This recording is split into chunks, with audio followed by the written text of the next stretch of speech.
O Senhor esteja convosco.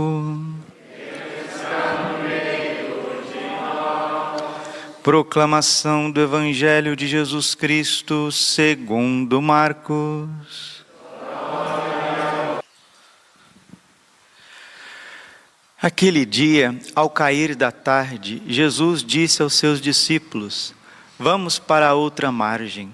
Eles despediram a multidão e levaram Jesus consigo, assim como estava na barca. Havia ainda outras barcas com ele.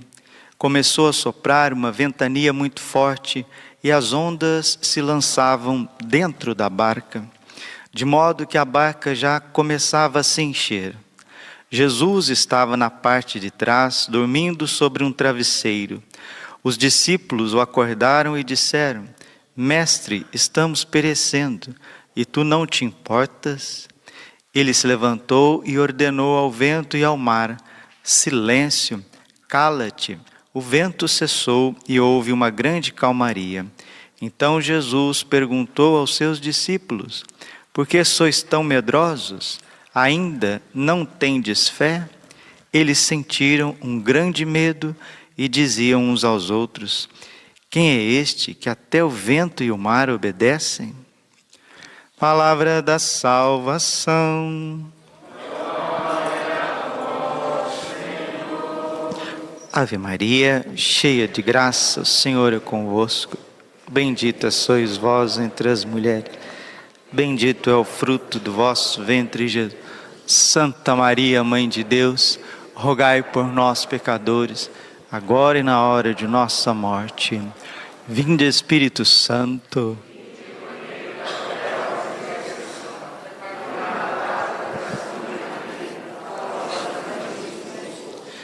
Podemos sentar um pouquinho. Jesus, manso e humilde de coração.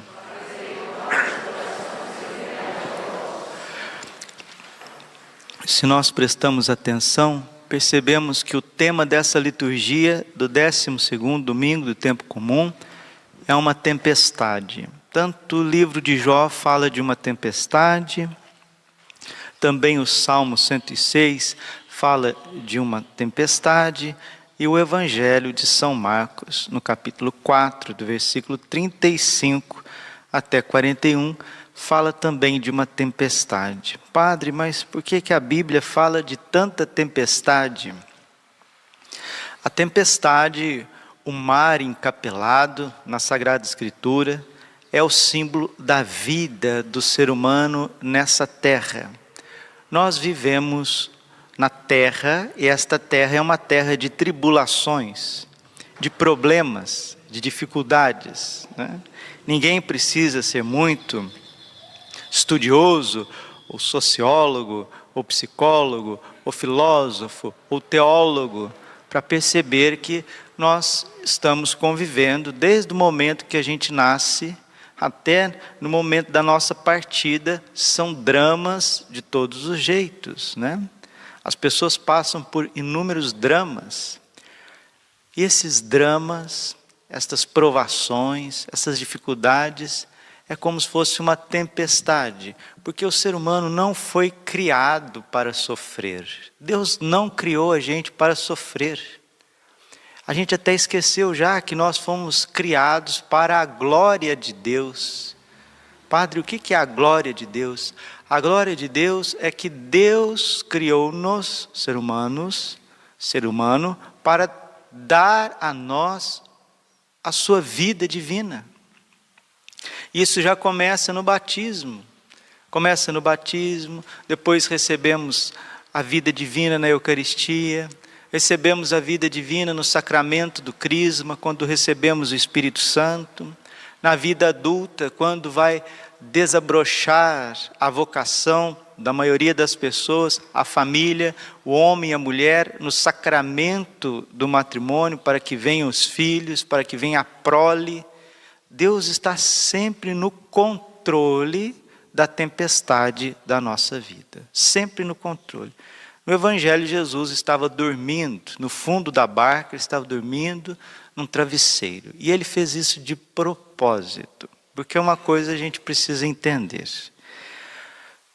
Que muitas vezes no Evangelho, quando nós ouvimos Marcos, Lucas, João, né, Mateus, a gente tem que contextualizar o Evangelho. Tem cenas do Evangelho que não é para o grande público, não é para todo mundo. Tem cenas do Evangelho que Jesus está com os seus apóstolos, com os seus discípulos mais próximos. E está claro para nós que Jesus está com os bispos e os padres, né? E na cena do Evangelho de hoje, Jesus, ele entra na barca com os apóstolos e vai dormir.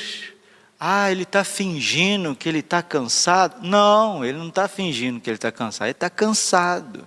Jesus andava em média de 20 a 30 quilômetros a pé por dia.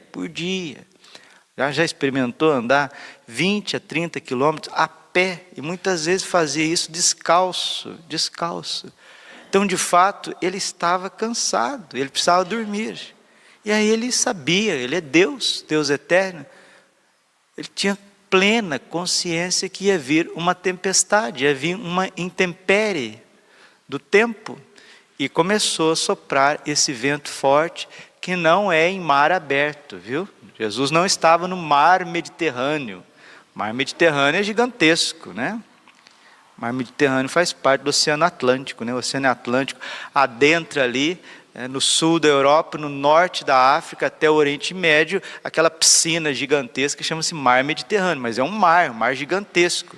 Agora, o Mar da Galileia é como se fosse a represa do Manso, entende? Esse que é o Mar da Galileia, que a turma fala, o Mar da Galileia. A turma acha que é um mar, assim, igual lá no Rio de Janeiro, né? Não. O Mar da Galileia, na verdade, é o lago de Genezaré. Mar da Galileia é o lago de Genezaré. Tem uns 20 quilômetros de extensão, é grandinho. Mas quando pega um pé de vento, é difícil. Às vezes ali formam até ondas, pequenas ondas. E é nesse contexto, à noite, que os apóstolos estavam.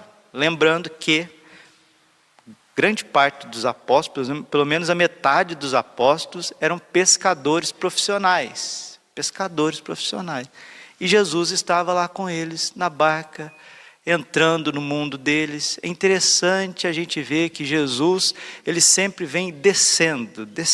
Isso chama-se kenosis, coisa que a gente tem muita dificuldade de fazer. Nós temos dificuldade de entrar no mundo das pessoas, no universo das pessoas. A gente quer ver as pessoas prontas, sem a gente se humilhar, né? A gente quer ver as pessoas prontas, sem a gente compreender, sem a gente gastar tempo com elas. Jesus é totalmente o contrário. Ele esvazia de si mesmo, sai da glória do Pai, assume a natureza humana no ventre da Virgem Maria e já assume a vida de um menino que precisa estar submisso à sua mãe, precisa trabalhar com o seu pai na oficina. Então ele vai, se abaixa cada vez mais, ele pega o martelo, ele pega o prego, ele serve as pessoas ricas enquanto adolescente, enquanto jovem, vai buscar água, vai colher o trigo, vai ajudar Nossa Senhora a fazer pão, vai levar pão para as pessoas pobres que estão ao redor dele. Jesus sempre se abaixa, isso chama-se humildade. A palavra correta é kenosis, é o hino de Filipenses 2:5. Sendo ele de condição divina, não se prevaleceu de sua igualdade com Deus, mas aniquilou-se a si mesmo. Por isso que Jesus nos salva, porque ele é humilde, porque ele vai no mais profundo do nosso coração. Assim ele foi com os apóstolos. Ele chamou homens que tinham suas profissões, tinham seus costumes, tinham sua cultura, e Jesus ali pacientemente suportando as fraquezas dos apóstolos, suportando. E eles entraram mar adentro, lago adentro, e começa uma tempestade muito forte. O evangelho é muito bonito. No cair daquela tarde, Jesus e seus discípulos saíram. Vamos para a outra margem. Eles despediram a multidão e levaram Jesus consigo, assim como estava na barca. Eles despediram a multidão. A cena não passa com o povo, mas sim com os apóstolos ou seja, os bispos, despediram e levaram Jesus consigo. O que fica claro para nós? Os apóstolos, eles queriam controlar Jesus. Jesus estava ali, eles admiravam Jesus, eles até amavam Jesus, eles estavam num momento onde que a fé estava crescendo, e no fundo, nós, seres humanos, porque somos manchados pelo pecado original, nós, pelo pecado, pelo orgulho, nós até aceitamos Deus e acolhemos Deus, mas nós queremos controlar a situação. Eu sou católico, eu sou cristão, eu sou padre, eu sou seminarista, eu sou profissional, eu sou jovem, eu sou moça, eu estou até na igreja, mas se a situação foge do meu controle, sai de baixo. Eu já fico desesperado. Começou a soprar uma ventania muito forte, as ondas se lançavam dentro da barca, de modo que a barca já começava a encher. Essa barca é a igreja. Essa barca é a sua vida, é a sua casa, é a sua família. Jesus estava na parte de trás, dormindo sobre um travesseiro. Quem de nós, talvez agora neste momento, não acha que Jesus está dormindo sobre as situações da tua vida? Continua o evangelho. Os discípulos, tinha padres também no meio, não eram só apóstolos. Os discípulos o acordaram e disseram, lembrando que eles não tinham sido ordenados ainda, estavam no seminário, né? A turma que estava no seminário. Os discípulos o acordaram e disseram, mestre, estamos perecendo e tu não te importas? Gente, vocês não perceberam que isso aqui não é uma oração? Isso aqui é uma imprecação. Isso aqui é uma arrogância. É como se eu tivesse aqui, ao invés de pedir assim, eu estou com calor. Vocês não perceberam que eu estou com calor, não? Liga o ar-condicionado. Não, assim, eles não pediram para Jesus, Senhor Jesus, olha, tem uma grande tempestade, o Senhor não ajuda a gente não, misericórdia, o Senhor é Deus. Eles não rezaram com fé, eles rezaram com arrogância. O Senhor não percebeu que nós estamos perecendo? Ou seja, dá um jeito, você não é diferente da gente? Dá um jeito. Padre, onde que o senhor ouviu isso aí? Parece que eu não enxerguei isso daí não. Mas não enxergou como? Isso aqui é uma oração de gente que não tem fé. Os apóstolos no primeiro ano, eles não tinham fé. Eles estavam admirados com Jesus. Igual quando a gente fica admirado, quando chega alguém diferente, a gente fica meio admirado, né? Então a gente fica admirado com o jogador, fica admirado com o cantor, fica admirado com o padre que chegou, fica admirado com o novo presidente, fica admirado com não sei quem, fica admirado com algo que é novo. Lá em casa, se a gente tem alguma coisa nova, a gente fica admirado. As crianças ficam olhando. Aí daqui um pouquinho, todo mundo enjoa daquilo lá. E já está deixando de lado e já não está nem aí mais. Porque o ser humano na terra, ele é desse jeito. Ele enjoa das coisas. E Jesus, para eles, era uma novidade.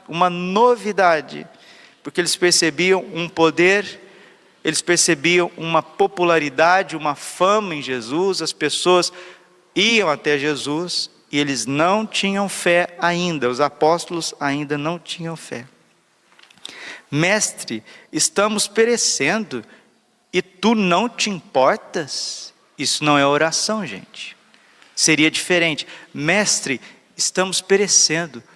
Por favor, nos ajude, socorra-nos. Não sei se vocês percebem aqui a diferença da oração do centurião. Senhor, eu não sou digno que tu entres em minha morada, mas dizei uma só palavra e o meu servo será curado. Não sei se vocês percebem a diferença da oração da pagã, da mulher sírio-fenícia. Senhor, ajuda minha filha a estar perturbada. Jesus estava numa terra distante, estava fora de Israel. E aí Jesus diz para a mulher, não é certo tirar da boca dos filhos e dar aos cachorrinhos? Aí a mulher, cheia de humildade, de fé, de confiança, mas Senhor, não é certo que até os cachorrinhos comem as migalhas que caem da mesa do seu dono? Jesus fica constrangido com essa fé, com essa humildade, com essa oração verdadeira. Jesus fica constrangido com a fé do centurião, que era romano, e diz: eu nunca vi fé desse jeito em Israel. Jesus caminhando perto daqueles que não tinham nada, veio um Bartimeu, um cego, e gritou: Senhor, filho de Davi, tende piedade de mim. Um homem que estava jogado, e Jesus chegou perto dele e disse: o que tu queres que eu te faça? Isso é oração. A oração vem do fundo do coração, a oração é um pedido, a oração é para quem realmente está padecendo de males. Aquela mulher, a filha dela estava endemoniada, aquele homem, centurião, o servo dele estava doente fisicamente, o Bartimeu era um mendigo. Veja a diferença da oração do bom ladrão: Senhor, lembra-te de mim quando entrares no teu reino. Jesus, com lábios de sangue, faz um esforço tremendo, consegue ainda subir, porque ele estava sendo asfixiado pelo seu próprio corpo, preso por cravos, uma dor terrível, asfixia, pior morte que tem, asfixia, perdendo sangue, perdendo água, perdendo oxigênio, e ele consegue ainda levantar sobre os cravos dos pés e dizer: em verdade eu te digo, hoje ainda estarás comigo no paraíso. E os apóstolos, a igreja, a Santa Igreja Católica, aqui no começo, no seminário dos apóstolos, eles estão cheios de arrogância e querendo controlar Jesus. Mutatis mutandis, nós estamos na mesma cena, uma cena de pandemia, as pessoas perecendo e Jesus dando uma grande lição para todos nós. Uma grande lição para todos nós. Como que você vai se relacionar com Jesus? Como esses pequenos do Evangelho que tiveram fé, tiveram humildade, clamaram e receberam a graça? Ou nós vamos estar aqui igual os apóstolos? Olha, você não está vendo as minhas contas, não. Você não está vendo essa mulher aí, não. Você não está olhando, você não está vendo as minhas filhas que estão por aí se perdendo, não. Você não está vendo esse meu marido cachaceiro, não. Você não está vendo essas contas, você não está vendo a inflação, não. Você não está importando, não. Quem não viu aqui uma oração soberba, uma oração orgulhosa de quem não tem fé, de quem quer controlar Deus, você não enxergou nada. Só que Deus é tão bom, Deus é tão bom, que mesmo sem a gente pedir, ou pedindo com arrogância, Ele sabe fazer a parte dele. Sempre Ele sabe fazer a parte dele. Ele se levantou e ordenou ao vento e ao mar: silêncio, cala-te. O vento cessou e houve uma grande calmaria. Então Jesus perguntou aos discípulos: por que sois tão medrosos? Esses dias alguém disse, que depressão é excesso de passado, medo é excesso de futuro, ansiedade é excesso de presente. Onde que você está? Com excesso de passado, excesso de futuro ou excesso de presente? E Jesus censura a falta de fé, porque a fé faz com que o nosso passado, nós olhamos para o nosso passado sobre a ótica da misericórdia de Deus. Nós olhamos para o futuro, a fé católica, autêntica, que os apóstolos não tinham aqui. Talvez também aqui tem muita gente que não tenha verdadeira fé católica, mas é movido por instintos, por movimentos, por necessidades, por medos. Mas que esta Santa Missa seja para fomentar, gerar no teu coração a verdadeira fé católica. Uma fé que muda a tua vida, que transforma a tua vida, que faz com que você experimente Jesus. Quem tem fé autêntica, quem está buscando, quem está aprofundando, olha para o futuro pela ótica da divina providência. Não adianta você esquadrinhar o teu futuro, não adianta, diz o livro dos Provérbios. Muitos são os caminhos do homem, mas o que prevalece é a vontade do Senhor. Muitos são os caminhos do ser humano, seus pensamentos, seus desejos, mas o que vai prevalecer, se você tiver fé, se você for discípulo, se você se converter, vai ser a vontade do Senhor. Olhe para o futuro com fé e você vai enxergar a providência. Olhe para o passado com fé, você vai enxergar a misericórdia. Olhe para o presente com fé e você vai enxergar Jesus presente no Santíssimo Sacramento. Quantos de nós não nos preparamos para participar da missa no domingo? Quantos de nós? Veio segunda, veio terça, veio quarta, veio quinta, veio sexta, sábado, e eu não procurei a minha confissão. Eu vim à missa, porque a missa, Santa Missa Católica, ela precisa receber o corpo e o sangue de Cristo. Missa católica não é culto protestante, mas tem católicos que têm a mente protestante, porque não fazem questão da Eucaristia. Não sei se vocês sabem, existe uma multidão de católicos que vêm à missa, devolvem o dízimo, mas não comungam e nem fazem questão de comungar. Não fazem questão. E vão embora para sua casa sem comungar, e depois vêm de novo na igreja, e dependendo do que escutam, vão para outra igreja, e dependendo do que veio lá na outra igreja, vai para outra igreja. Desculpe, não é católico, não é nem cristão, é uma pessoa movida somente por medos e por interesses. Ele se levantou e ordenou ao vento e ao mar: silêncio, cala-te. Esses medos e esses interesses, e essas paixões, e essa indiferença, e essa frieza com Jesus, precisa silenciar dentro do meu e do teu coração. Isso precisa calar. Jesus está falando: cala a boca, medo, cala a boca, interesse, cala a boca, indiferença. Na verdade, isso é fruto do pecado, é fruto da tentação. Muitas vezes no Evangelho Jesus pediu para os demônios calarem a boca, silenciarem. Cala-te, silêncio. Você também tem que olhar para dentro de você e ver um monte de monstros que grita dentro de você, que está te destruindo. Jesus te ama, mas Ele detesta o teu pecado. Se o médico ama o doente, ele detesta a doença. Se o construtor ama a construção, ele detesta as rachaduras, as infiltrações. Se a pessoa ama a arte, detesta ali aquilo que está manchando, aquele quadro, aquele vestido, aquela toalha. Deus ama o pecador, mas Ele detesta o pecado. O vento cessou e houve uma grande calmaria. Então Jesus perguntou aos discípulos: por que sois tão medrosos? Ainda não tendes fé? Eles sentiram um grande medo e diziam uns aos outros: quem é este que até o vento e o mar obedecem? Nós estamos no início da vida pública de Jesus. Eles ainda não conhecem quem é nosso Senhor Jesus Cristo. Eles não conhecem. Quem é este que até o vento e o mar obedecem? Por que você não tem fé? Por que eu não tenho fé?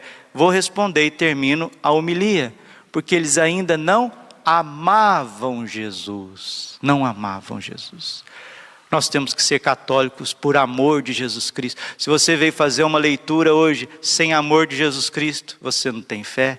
Se você veio servir a liturgia, não tem amor por Jesus, carinho por Jesus, se você não deseja ardentemente o Santíssimo Sacramento, você não tem fé. Se você veio aí com a sua família, está aí presente e não vai comungar porque não se preparou para a comunhão, desculpe, você não está tendo fé, não está tendo fé. Padre, mas como que faz para eu ter fé? Arrependa-se dos teus pecados. O que você tem de original são as tuas misérias, os teus pecados. Arrependa-se. Graças a Deus, como disse o Dom Milton na missa do Carmelo, né? Falando a respeito da confissão para as irmãs carmelitas, Dom Milton disse: padres vocês têm de sobra em Cuiabá. Padres vocês têm de sobra em Cuiabá. Será que não pode olhar para dentro de você, achar onde que estão as tuas misérias, teus medos, a nossa mesquinharia, nossos interesses? Por exemplo, vou dar mais exemplo, a gente termina. Questão de batismo de criança. Cadê o batismo das nossas crianças? Por que as crianças não estão batizadas? Questão de namoros errados, né? A pessoa vai namorando como se fosse casado e acha que isso é normal, vem na igreja, vai normal, às vezes vem até, pede a benção do padre, o padre nem sabe que é casalzinho de namorado, vem, pede a benção. Aí vai, começa a morar junto e acostuma 2 anos, 3 anos, 4 anos, não faz questão de casar. Por que isso? E se diz cristão? Diz que tem uma imagem de Nossa Senhora lá, tem um crucifixo, às vezes tem um escapulário, no carro tem um tercinho pendurado, tem um adesivo.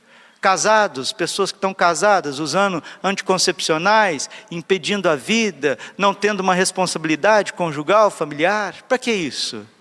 E depois nós dizemos que somos católicos, aí vem a pandemia, vem o desemprego, vem o pânico, vem as dificuldades, e nós ainda às vezes, cheio de arrogância, que é de Deus, onde que está Deus, que mundo que é esse, quero morrer, não aguento mais. Desculpa, eu não quero entrar nessa não. Você quer? Quem quer entrar nessa? Você quer? Eu não quero. Padre, por onde que você quer ir? Para que caminho que você quer ir? Eu quero olhar para dentro de mim e ver que diante de Deus, o que eu sou, eu e você, é um poço de miséria, um poço de ignorância, e eu preciso pedir perdão para Jesus. Jesus, me perdoa dos meus pecados, das minhas falhas. Estou aqui no sacramento da confissão, o teu sangue está sendo derramado sobre a minha vida, e eu preciso me casar para receber o teu corpo e o teu sangue. Eu preciso fazer a primeira Eucaristia para receber o teu corpo e o teu sangue. Eu preciso viver a pureza do meu coração para receber o teu corpo e o teu sangue. Eu preciso perdoar a minha esposa, meu marido, para receber o teu corpo e o teu sangue. Eu preciso meditar mais as Sagradas Escrituras durante a semana. Eu preciso vir na missa mais durante a semana. Eu preciso deixar o que eu estou fazendo, minhas distrações, para estar na tua presença. Aí eu começo a ter fé. Aí eu começo a ser um homem novo, uma mulher nova. E o Espírito Santo vai te levando ao serviço do próximo, ajudar as pessoas. Você começa a se tornar discípulo, apóstolo, missionário. Você vai ajudando a evangelização. Você vai se tornando também uma sentinela na casa de Deus, na sua casa. Você vai tendo discernimento com os teus filhos, com os teus netos, com os teus sobrinhos, com os teus irmãos. Às vezes até com os pais. Você se torna verdadeiramente um homem maduro, uma mulher madura, porque passou o que era velho. Está aqui, 2 Coríntios, capítulo 5, versículo 17. Aquele que está em Cristo, os apóstolos ainda não estavam em Cristo, eles estavam ainda nos seus medos e interesses. Aqueles que estão em Cristo é uma nova criatura. Passou o que era velho, tudo se fez novo. Depois de Pentecostes, depois da paixão de Jesus, aqueles homens se tornaram evangelizadores. Se você é católico e não evangeliza, se você é católico e não fala de Deus, não leva Deus para as pessoas, olha, misericórdia, misericórdia.